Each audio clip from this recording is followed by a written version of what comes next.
Hello hi friends, ఎలా ఉన్నారు? బాగున్నారా? నెల్లూరు నుంచి నేను పర్వీన్ అండి. ఫ్రెండ్స్, ఇక్కడ నేను ఉల్లగడ్డ అండ్ ఇది రొయ్యలు పులుసు పెట్టడానికి పోతున్నాను అనమాట. దీనికి కావాల్సిన పదార్థాలు అండి: ఉల్లగడ్డ 1/2 kg కన్నా తక్కువ తీసుకున్నాను, ఒక 300 గ్రాములు ఉంటుంది. ఇక్కడ వచ్చేసి 1/4 kg కన్నా కొంచెం తక్కువ రొయ్యలు ఉన్నాయి. కొంచెం కరివేపాకు, కొత్తిమీర. ఇక్కడ వచ్చేసి మన పెద్ద ఉసిరికాయ ఉండే కదండి, దానంతా చింతపండు రసం తీసుకున్నాను.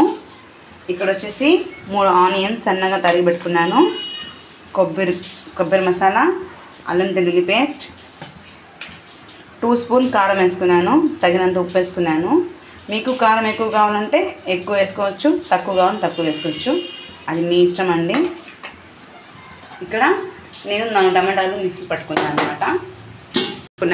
వేడైపోయింది, ఆయిల్ వేసుకుంటున్నానండి.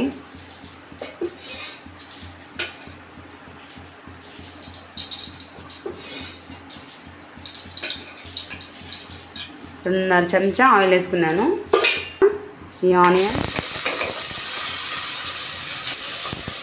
ఇవి గోల్డ్ కలర్ రావాలి మనకి.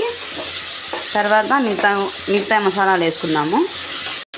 చూడండి ఫ్రెండ్స్, మనకి ఇక్కడ ఎర్రగడ్డ మెత్తపడిపోయింది, కొంచెం లైట్గా గోల్డ్ కలర్లో వచ్చేస్తుంది కదా. నేను దీంట్లో అల్లం వెల్లుల్లి పేస్ట్ వేసుకుంటాను.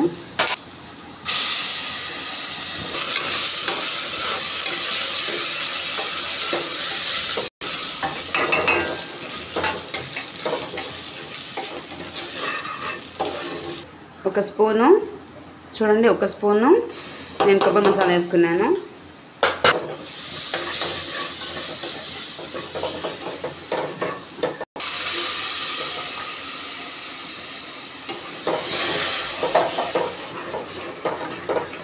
చూడండి, నేను ఇక్కడ ఉల్లగడ్డలు వేసేస్తున్నాను.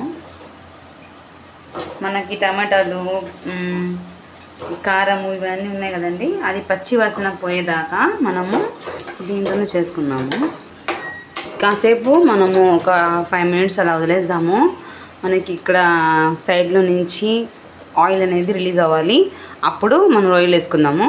చూడండి ఫ్రెండ్స్, ఇక్కడ మనకి ఆయిల్ మొత్తం ఇలా వచ్చింది కదా. నేను ఇందాక అదే చెప్పింది మీకు, ఆయిల్ అలా వచ్చినప్పుడు రొయ్యలు వేసేసుకున్నాము.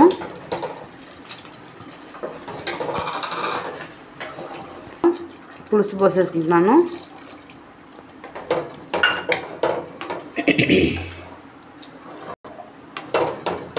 ఇప్పుడు దీంట్లో కొత్తిమీర, కరివేపాకు కొంచెం వేసుకున్నానండి. ఇలా కలిపేసి, నేను ఉప్పు చూసుకోలేదండి, ఎందుకంటే ఒక్క పొద్దున్నాను కాబట్టి. నేను తర్వాత చూస్తాను, మీరు చూసుకోండి ఒకసారి. తర్వాత ఉప్పు తక్కువ ఉంటే ఉప్పు వేసుకోండి. నేను ఇక్కడ తగినంత వాటర్ పోసుకుంటున్నాను. మనకి